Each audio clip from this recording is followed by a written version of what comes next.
Hello and welcome to the Overly Animated Podcast, where we take animation seriously. We talk everything animation here, including Steven Universe Diamond Days, which we'll be getting into right now. I'm Justin Cummings, and today I'm joined by John McKenna. Hi, everybody, and happy 2019. Yeah, this is the first Overly Animated Podcast of 2019. We have the honor to be the absolute first ones to the table. The new Steven episode, Together Alone, which we'll be reviewing, aired on December 31st. The recap came up that day in the United States of America. Some of our fans may have found that in January, I suppose, but we recorded it in 2018. This episode's being recorded in 2019. Happy New Year, John. Happy New Year, Justin. One more trip around the sun? One more trip around the sun. And if you're like me and your resolution is to listen to more podcasts this year, you can find more about us at overlyanimated.com or subscribe to us on iTunes at overlyanimated.com/iTunes or on YouTube at youtube.com/overlyanimated. Did you like that little plug I did? I love that plug. With resolutions and podcast. I thought that was pretty clever. Hey. You know, we gotta sneak that in there however we can. So we are here to talk once again about the newest episode of Steven Universe, Together Alone. John, neither of us were on that initial recap pod, so we're just going to start getting our opinions on the episode. So, as my guest, you may go first. I definitely enjoyed this, and I actually kind of preferred this to Familiar, surprisingly. I thought it was a really interesting look, a more in-depth look at gem society as a whole, particularly at the upper crust. And you really saw really up front the real culture clash between the individualistic, freewheeling nature of the crystal gems mixed with the rigid social hierarchies of Homeworld. And it came out in a way that was both almost unsettling, uncomfortable, almost offensive because of how the Diamonds treated our main characters. And in the end, we have that cliffhanger where Stevani is chucked into a timeout chamber for fusing. It makes it the play with all the gems, the scenery, the format of the ball itself it all came together in a way that was expository. There were a few moments here and there where it felt like this was more of like a table setting episode, but aside from that, it still felt like an episode that I'm glad we got to see because it'll set up the next maybe 2 or 3 episodes going forward, particularly the movie Battle Heart and Mind coming up later this month. So I really enjoyed it, and there were moments where I was actually genuinely shocked and, sort of mad at the Diamonds for how they acted on that. So this worked for me. They did a great job. Yeah, I agree. This was a really solid episode. I definitely, it was different than a lot of what we've seen in the past. It was really cool. I feel like now we're finally ramping back up because it did feel like we really rushed into this whole, not quite Diamond redemption arc, but Diamond acceptance arc, right? They were still the villains, but they were Yellow and Blue we were at least tolerating, whereas it feels like we were kind of on thin ice. Like last episode, though, Familiar, everything felt almost too chummy. Like the scene of Yellow Diamond and Steven of, you got 2.5 words? That's a record. Like Yellow joking around with Steven, like we did not get that Familiar that quick. Whereas, this is the high quality humor you get. That's 2 puns in less than 10 minutes. When the cats are away, the mice will play. Absolutely. That's not a pun, it's an idiom. But yeah, this episode felt a lot more accurate as far as what the relationship should feel like. It's very tense. Like we're on very thin ice with the Diamonds. And absolutely. We may have broken that very fragile bond has snapped. And what's so great about this episode is this is the first episode where we've had all 4 pearls speaking. And so, like, we had Christina Ebersole speaking in as White Pearl in Legs from Here to Homeworld, and we had, of course, our Pearl speaking as from DD Magna Hall. This is the first episode we've had DD as our Pearl, DD as Yellow, DD as Blue, and then Christina as White. And so the effect of her being the only Pearl not voiced by DD comes across so much better when you have 3 DD Pearls and then 1 non-DD Pearl. Oh yeah, And I think that absolutely. the creepiness, because like in Lightstick from Here to Homeworld, okay, yeah, it's a different Pearl voice, but two characters, two different voices, it's a little more normal. Whereas three characters of one voice and then one with a different voice, that's when it really comes across. And I think the effect works really, really nicely. And White Pearl will haunt my dreams from now on. She was haunting my dreams from the Terrifying. summer. She was haunting my dreams from the summer. And yeah, you're absolutely right. When you have the two of them in the same episode, well, the four of them in the same episode, and you go through the different variations of Dee Dee Magnol Hall's voice, which she always does really well, and then you get to Christine Ebersol. It is so markedly different that you sort of flinch a little bit when she starts talking. Like, whoa, wait a minute. Okay, hi, White Pearl. So yeah. Yeah, it's pretty creepy. It's really, really creepy. So let's get into this. We are here for feedback, of course. And so let's start from the beginning of the episode. Let's talk about that dream sequence. I know we had a couple comments about that while I'm gathering the comment. Here we go. Will we talk about the dream sequence with super long neck Yellow Diamond? Uh, how did that scene make you feel? Uh, I every so often I feel like that the Crooniverse reads Tumblr, or they go on Reddit or on any of the fan pages, and they knew about Giraffe Yellow Diamond was a meme for a Yes. long time. I think they were playing on that a little bit, and it was interesting both because of the long neck, which I felt was sort of a little nod to the fans, but also the fact she was smiling a little bit at Steven for his juggling. I'm like, huh, that's a weirdly friendly Yellow Diamond. Mm-hmm. She's checking in this. It's like it's obviously very silly. It's obviously very cartoonish, but at the same time it's like, and especially when you consider there's no dialogue in that opening. There is none. It's all music. It felt like I'm I watching. legitimately thought my feed was messed up and like that somehow my internet was messing with me or like audio channels were acting up. I'm like, where's the dialogue? It upped the trippiness a little bit, though. For a split second, I thought this was going to be like, wait, are they going to do an episode where nobody talks at all? It's just going to be this, but no, it was just a dream, but it works really well. I'm not sure how much to read into long neck Yellow Diamond, but all I knew is like it definitely added to the surreal quality of that sequence. Mm-hmm. And of course, that sequence ends with the scene that we saw in the trailers and blew our minds. And I kind of figured it would not be what it looked like. But of course, Steven puking up all of Rose's hair. Oh yeah, that was Oh, that shot messed with me so very much. yeah, symbolism of him struggling to come to grips with the identity of his mother, of the fact that he's Pink Diamond. Is it a potential symbol of the identity crisis? It's quite possible, especially considering he's coughing up Rose Quartz hair. He's not coughing up Pink Diamond hair. I wonder, and this is getting into theorizing, but if anyone's ever listened to a feedback episode, all we do is crazy theories on these shows.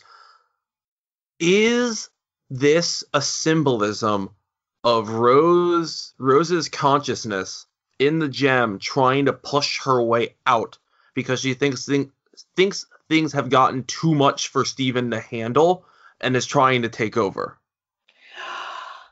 Oh, here's I don't know what it is.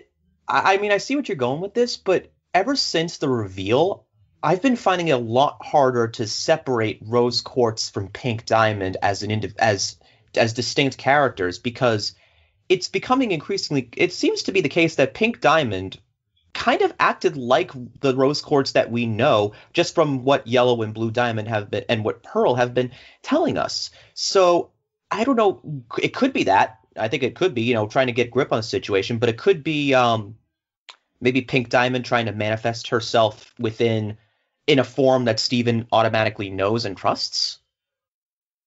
Well, I mean, Rose and Pink are the same person. Like Rose is just like it's literally like Zelda and Sheik in that Oh they're yeah. one and the same.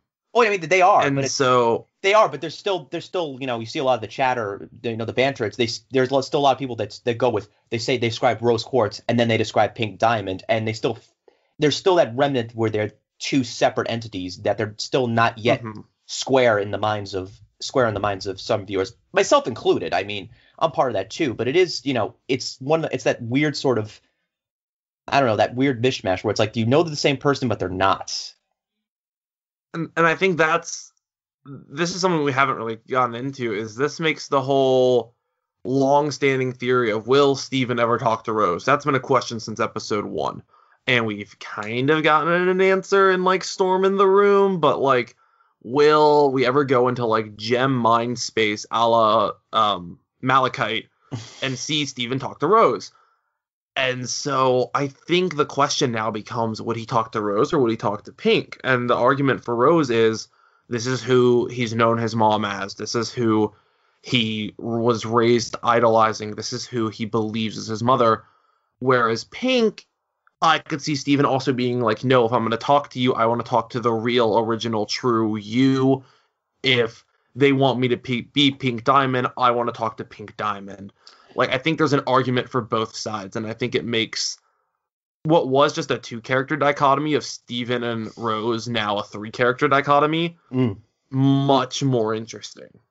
Absolutely. And all the while, he has to basically put on the act of being Pink Diamond, an identity he is not comfortable with, in the Court of Diamonds, with the fate of the planet at stake that he's put on himself, and go through this party, which is not only a completely foreign alien thing with the music and the rituals and the fact that his friends are treated like dirt, but also he has to put on this face in this really difficult environment, and in the end, he can't, well, he lets his guard down, he starts to act like Steven, less like Pink Diamond, and the consequences were what they were.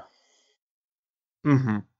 I agree, and I think it's very indicative of, we could honestly just spend an hour just talking about the Rose hair scene because it is so symbolic, but we're not going to do that, I promise.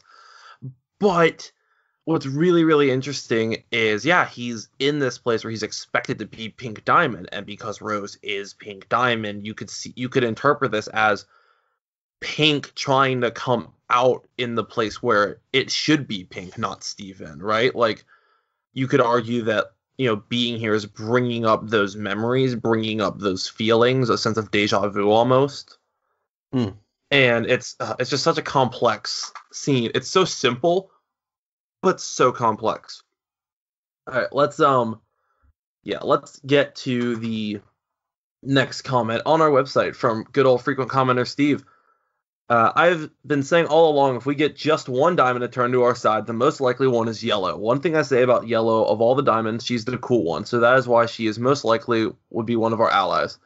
I agree with Alex about White Diamond, watching all of this through White Pearl. Speaking of pearls, Blue Pearl is just too precious, so innocent and pure. Blue Pearl paints pictures of Yellow Pearl shipping fuel. So let's get into all that, because I want to talk about all of these things. Let's start with the diamonds. I think the consensus going into this episode, correct me if I'm wrong, was that Blue was the more relatable diamond, whereas Yellow was the more standoffish. Like, I think a lot of people sympathized more with Blue. Yes, that's the impression I got, and because Blue was, because our first introduction on Blue was her mourning the death of Pink Diamond, and her wanting to know, and her genuinely wanting to know what happened, while Yellow was more, more action oriented, less emotional, and more, okay, it's more like she internalized, like she definitely felt remorseful at Pink's death, at least at the time, but it was more about moving on, getting on with it, and going on to the next mission, because she has others, because they both have colonies to attend to, so it's, you have to pick up the pieces and move on. But I can see why Yellow would be the more likely ally, because if there is, because I feel like she is, she does want to help the corruptions after Steven introduced her.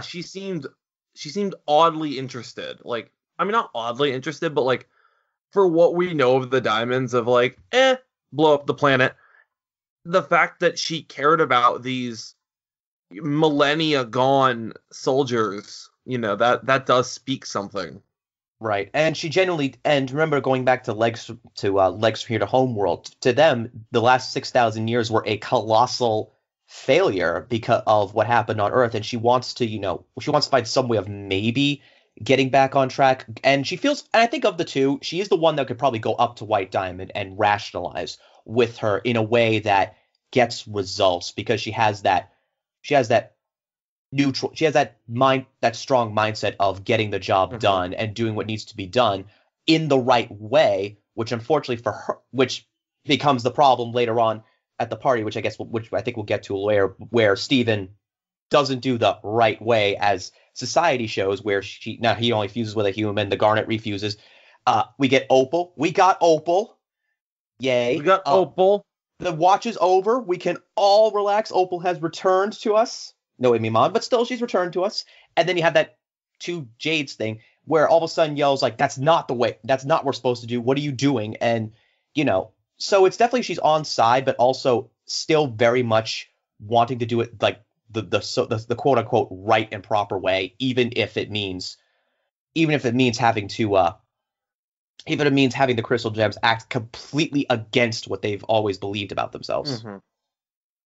And I think that it's very interesting that, because Yellow seemed a little more lenient of Pink's behavior, whereas Blue was like very, very by the books of like, oh well, this amethyst is gonna need limb enhancers. The ruby and sapphire can enter separately. The pet. Yeah, that was the one that got me because it's like, okay, Garnet being seen as as an abomination. Yeah, Peridot's done that already. Garnet is like, you can see Garnet like trying to like restrain, just like punching Blue Diamond right in the face. But it's like calling Connie a pet. I was like, dang, don't do that to Connie. Similar to how the whole like Garnet, was foreshadow of Peridot. The Connie being called pet is kind of foreshadowed with like we have the human zoo. Yeah. So, we already know that the gems see them as like lower life forms as animals. So like that, it's precedented, but also Connie brushes that off so easily, and like we're getting resolution from that in the next episode. Oh yeah. Well, the thing is, it's like they all know like they're all there for the mission though, and it's like Connie. I think maybe Connie would say that. Garnet does too. I mean, she does go to the party and goes along with being separated because of Steven, because of the mission. But also Connie doesn't have quite the same background with like where else is diamonds. Connie gonna go? Yeah, I mean Garnet. The Ruby part of Garnet was under shattering orders for the initial fusion, so there is a history there. Oh yeah. Which they never, which I just realized they didn't get to. Hasn't Blue Diamond looked at Garnet and said, "Hey, wait a minute, you're the one that fused with my sapphire"? Yeah, Why is that? How has that not come up yet? That's a very odd part that's been left out. That definitely needs to be addressed at some point. Yeah, I'm looking at it, I was like, yeah, the whole story was like, you fused them in my court, you shall be broken for this. I'm like, she's standing right there, you can break her right now. Why have you forgotten this already? It's been 6,000 years. Maybe longer. Or shorter. So we'll quickly answer this. We agree that White Diamond was so watching through Pearl's eye, right? Oh, yeah. Like, not even in question. Nope. So getting on to the other pearls. Blue Pearl's adorable. I like to draw. My diamond lets me draw during court proceedings, and I literally picture Blue Pearl as the small child dragged along to the parent meetings and just sitting there drawing, trying to stay busy. Oh yeah, definitely. Blue Pearl's precious. Like, I like to draw. And she has she's got all the drawings. She still has the one from the trial where Steven's getting zapped, which I loved too. And it reframes the trial in a whole new light of Yellow Pearl's like, must do whatever my diamond says. Blue Pearl's like, draw the pictures. Like, it really helps distinguish the different Pearl's personalities. Oh, absolutely. And you could tell that they are reflections of their diamonds in both cases too. Mm-hmm.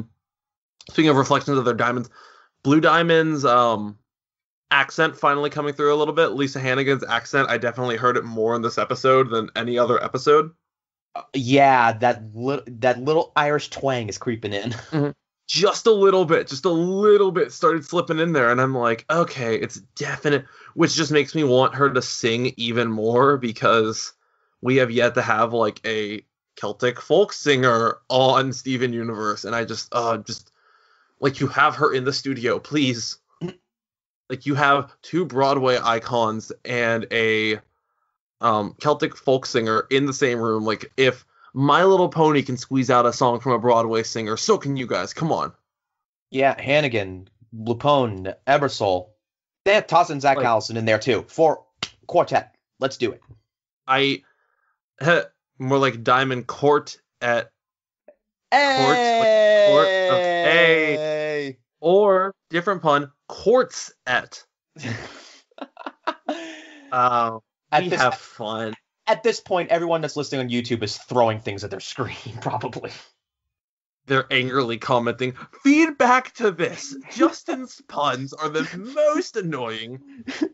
No, if anyone clicked on the episode, joined Justin and John, and didn't realize that this is what the episode would be, that's their problem. Oh, yeah.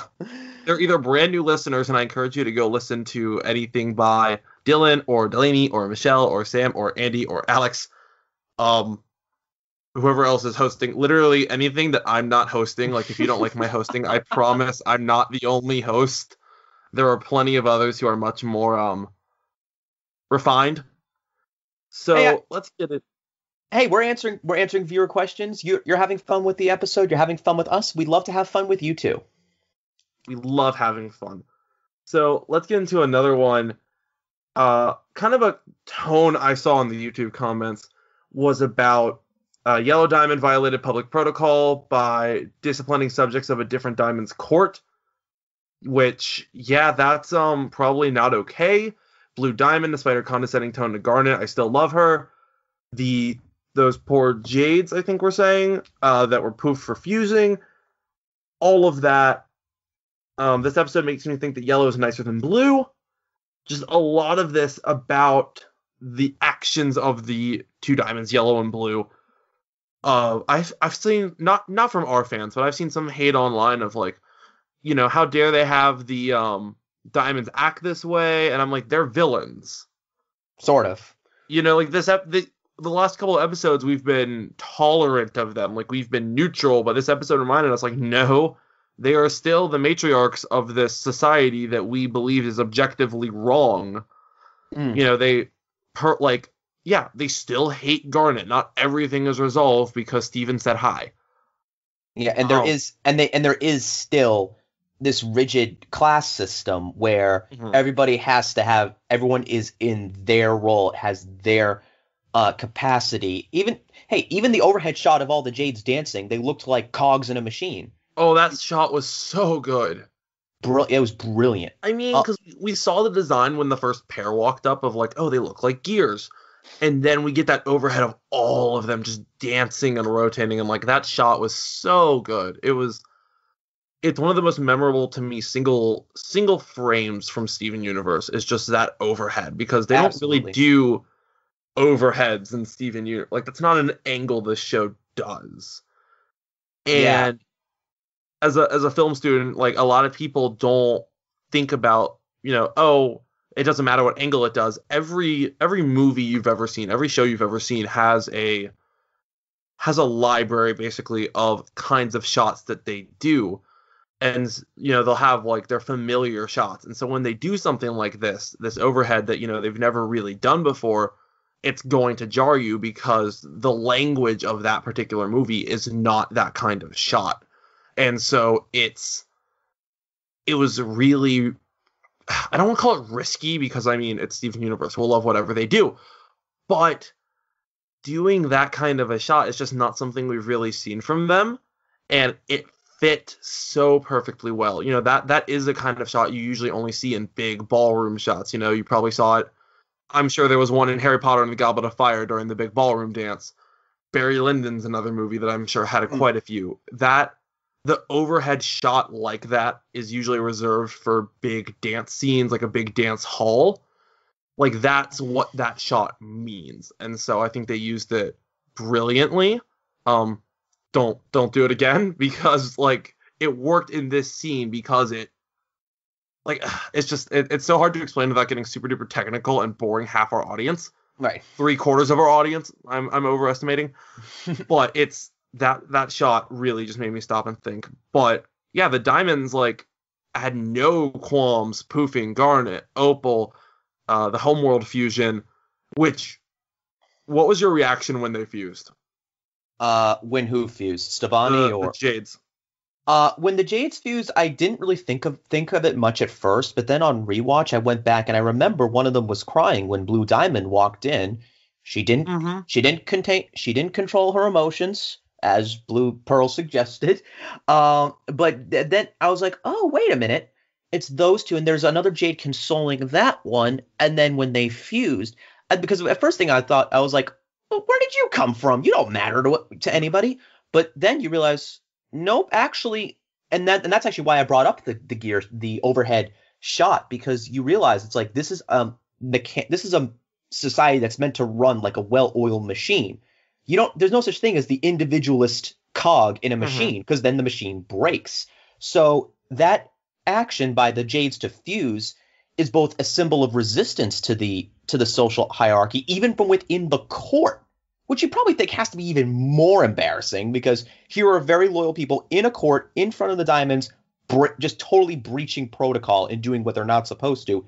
And it's a sign that there is that it's not a completely accepted system, which makes it all the more harsh when Yellow Diamond still Yellow and Blue Diamond assert their authority and punish such transgression.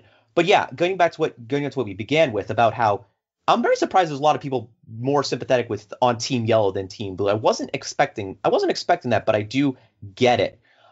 They are still villains. They haven't they haven't acknowledged, oh, it's wrong for us to colonize all these planets and turn them into warehouses and minefields and all that. They have not done that yet. Right now, as far as they're concerned, they're still trying to cover for their own mess rather than like we haven't seen the other planets that have been colonized, but like the fact that they knew when they got to Earth, oh, organic life, we don't care about that, means in this show humans aren't the only sentient species. Like there are other organic sentient species that the Diamonds and Earth is the only one that failed. So theoretically, you can go back and look at those shots in the murals on the moon. Every one of those planets the Diamonds are holding is a colony. That racks up. We're somewhere in the 20s of complete genocides of entire planets. Like that is a crime on a scale of which humanity cannot conceive.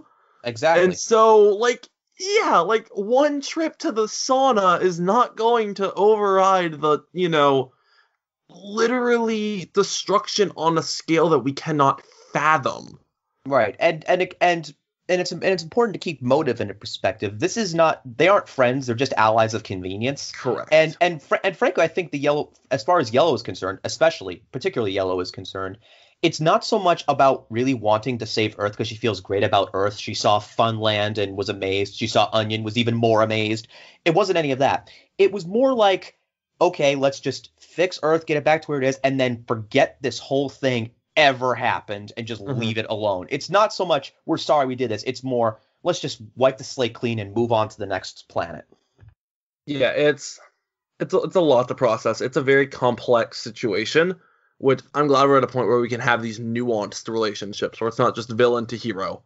And this is what and this is going back on a Discord comment on a completely different channel. The fact that we have nuanced villains now in kids animation is, I think, one of the best developments of the past 10 years, because you get so much deeper story, so much better like philosophical and social commentary. Great discussions are born from that, and it does make stories a lot richer when you have developed villains as well as developed heroes.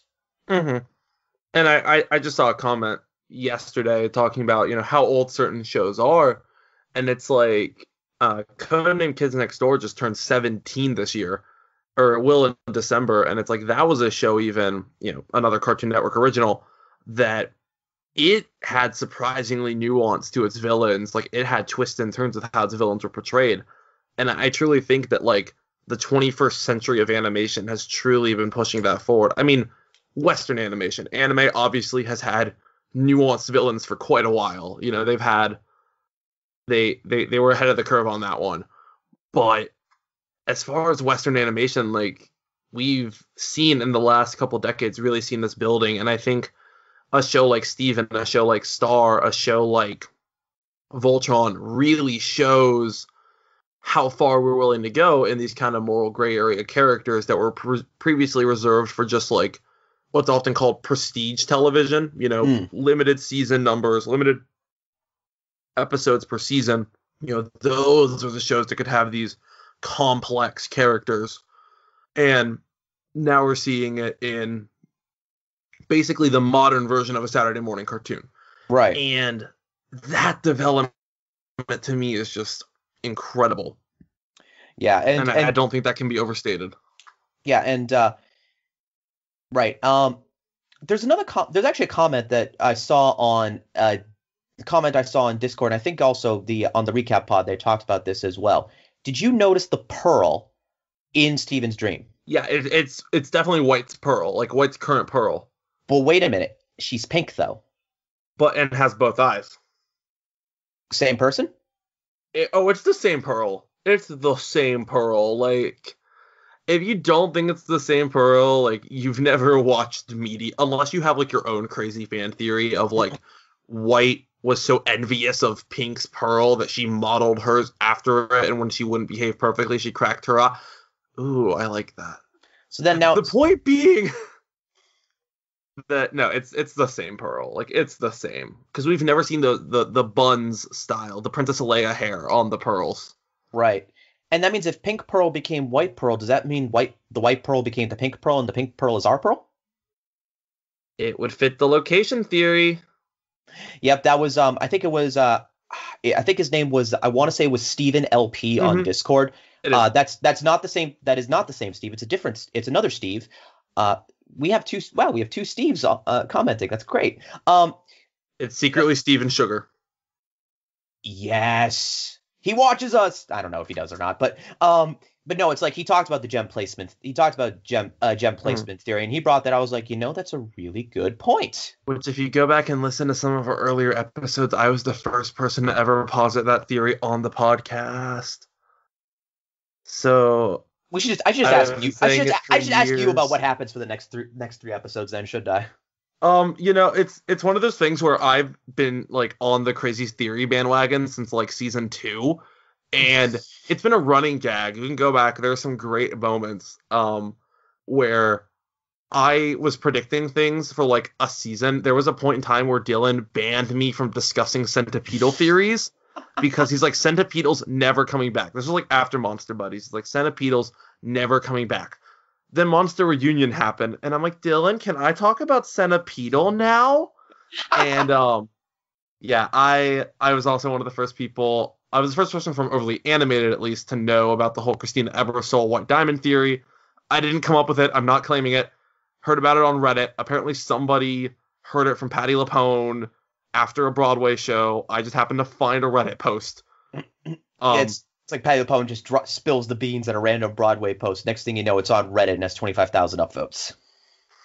That I'm just gonna start like become an Ali and AJ fanboy and just follow the account because of course AJ is Stevani, and just watch and wait and see what happens and just eventually get them to leak something. I've got my own ways, but no, I'm very happy that this seems to reaffirm gem placement theory might be a thing. Because, of course, when we found out that our pearl was Pink's, then I'm like, that completely ruins gem placement theory. No, like, it ruins it. It can't, no! And so that kind of upset me. But this gives us a possible solution. That makes me very, very happy. Right. So yeah, thanks to Steven. I think its name is Steven LP on Discord for that comment. Thanks for bringing that back up.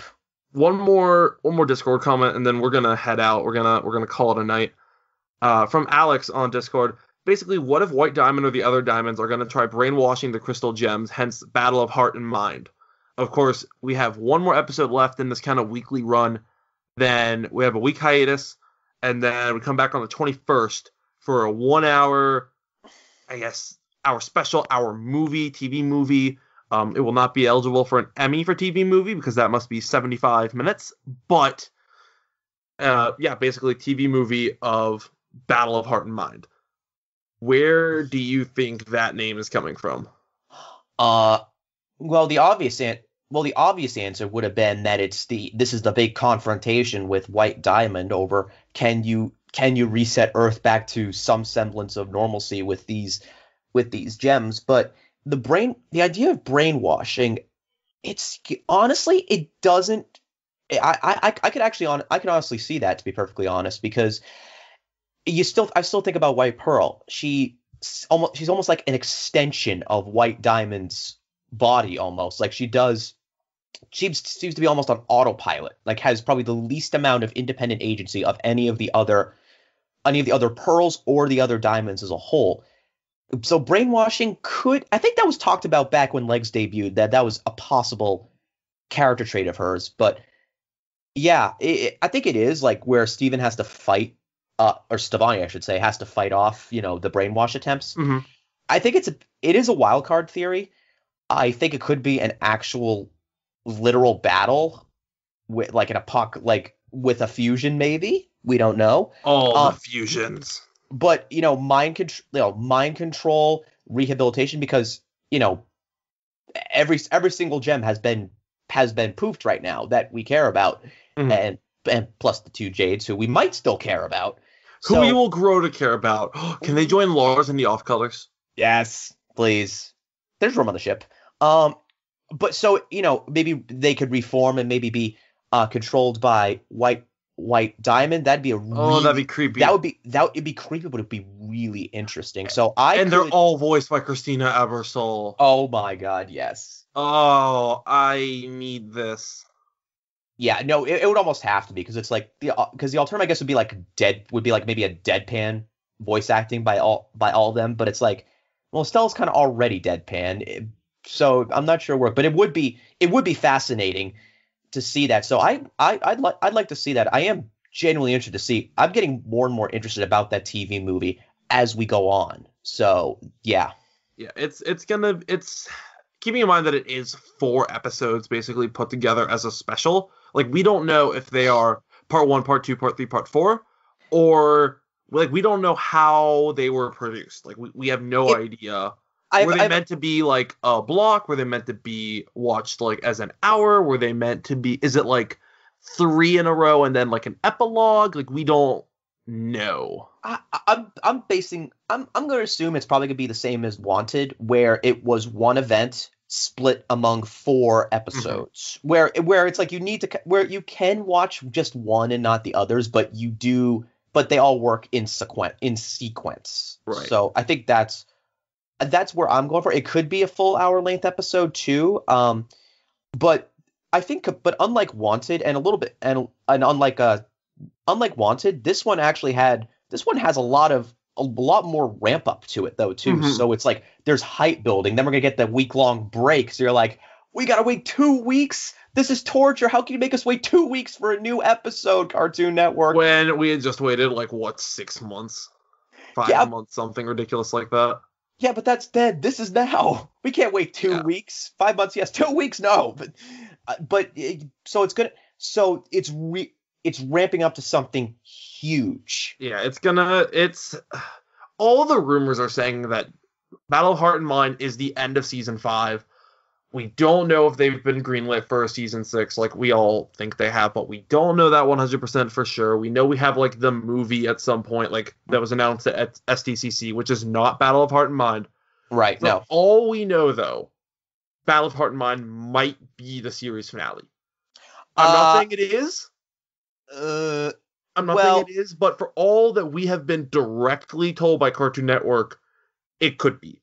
Or at least it was originally conceived to be. I've heard a lot of theories that this is like the end of the original concept of Steven. Well, yes. There is definitely there is a sense that this is the end of the first era of Steven Universe, because a lot of the writers, I mean, yeah. Hey, era 3 has just started, and it's era 2 for the show. But it's like originally the plan was for five seasons, but there are more episodes either in production or have been made. There is plans for more seasons. It has not been officially greenlit yet, I don't think.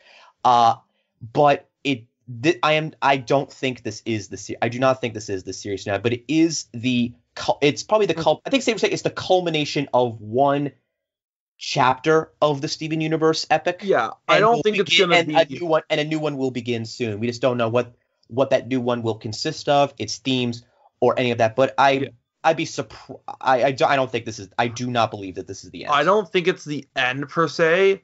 But that being said, I also remember back in like 2014, 2015, whenever it was at E3, when they announced Kingdom Hearts 3 was finally happening. It took 4 years, but the whole time Nomura was saying, oh, this is only the end of the Xehanort saga. There will be more Kingdom Hearts after 3. Like, this is the end of this saga. This is the end of this arc. It's taken 4 years from that point. Like, no, like, we're probably never getting another game after 3. And so whenever someone's like, no, we promise, we're not done. It's just the end of the first era. I'm like, I don't trust you anymore.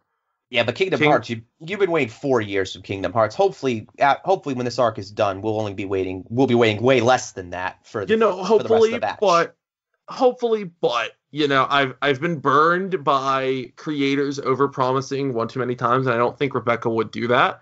I don't think the Crewniverse is quite, they're not Peter Molyneux. They're not going to overpromise the world and then give us nothing. So if they're saying there's more, I trust it, but, I don't know if that's going to be a show. Is that going to be a comic? Is that going to be a video game? Like, what's the next thing? So, I feel like this is going to be the biggest moment we've ever had. Oh, I'm excited in that this is going to be the biggest thing the show has ever done.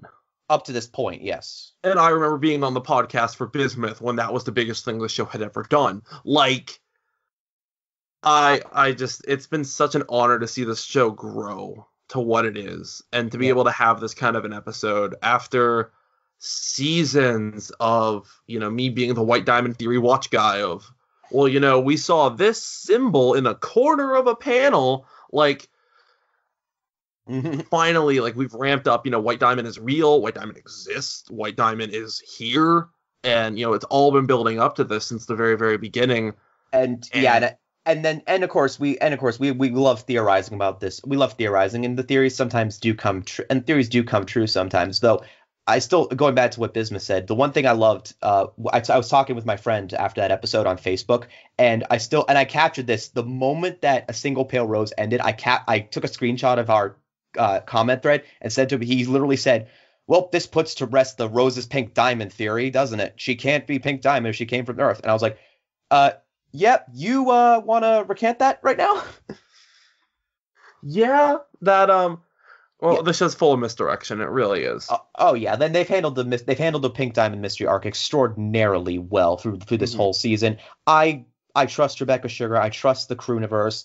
I truly believe that this is going to end one great chapter of the show, and there's going to be a lot more coming. I do trust in them, and I trust in them, and I trust Cartoon Network to give us this I trust Cartoon Network to give us this in a reasonable time and at reasonable convenience. Oh, that's cute. That's a cute thought.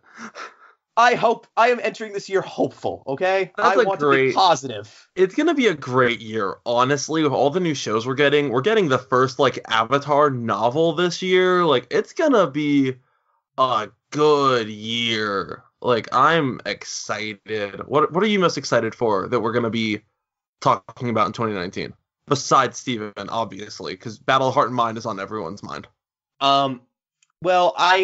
There's so many great there's so much great animation coming out, and I expect we'll be talking about that animation. Oh, yes. We'll be talking about a lot of it coming up, though. The one I'm most excited for is, and I swear I am not saying this to troll anybody, is Genlock.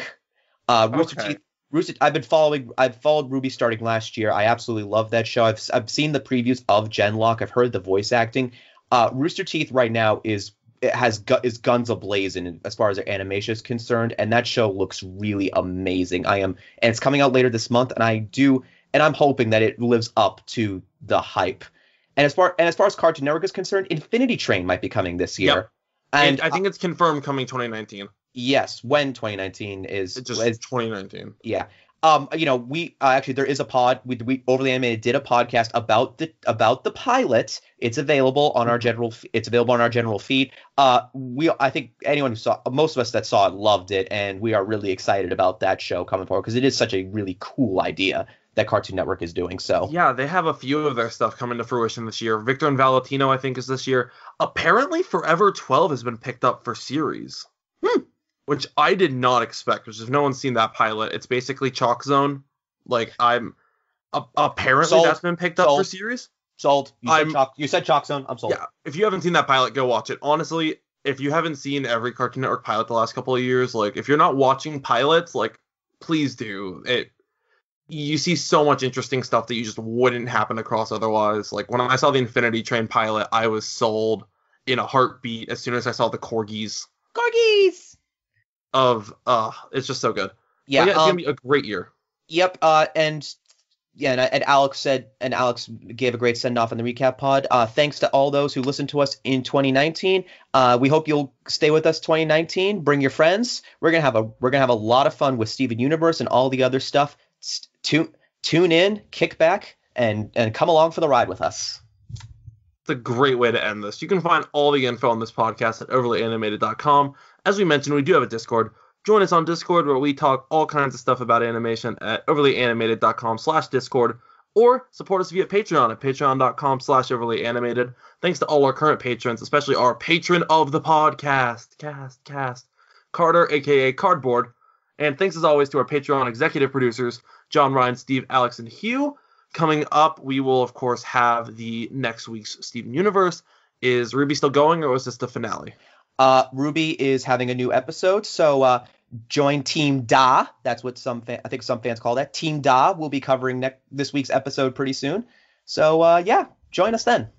And then after that, we'll have, some Steven coming up. And, Young Justice starts very, very soon. Young Justice is finally returning after a long time away. The first 3 episodes will debut on DC Universe on Friday, January 4th. This weekend, I believe Andy will be leading a discussion on those first 3 episodes. And then when I return from a well-deserved vacation, I will be leading/joining in discussions about the rest of this first half of the season as we go through the rest of January. A lot of good stuff happening right off the bat in 2019. It's a great time to be an animation fan. It's a great time to talk about animation with us over at Discord. And we hope you all enjoy. So thanks for listening, guys, and we'll see you next time. Bye. Take care.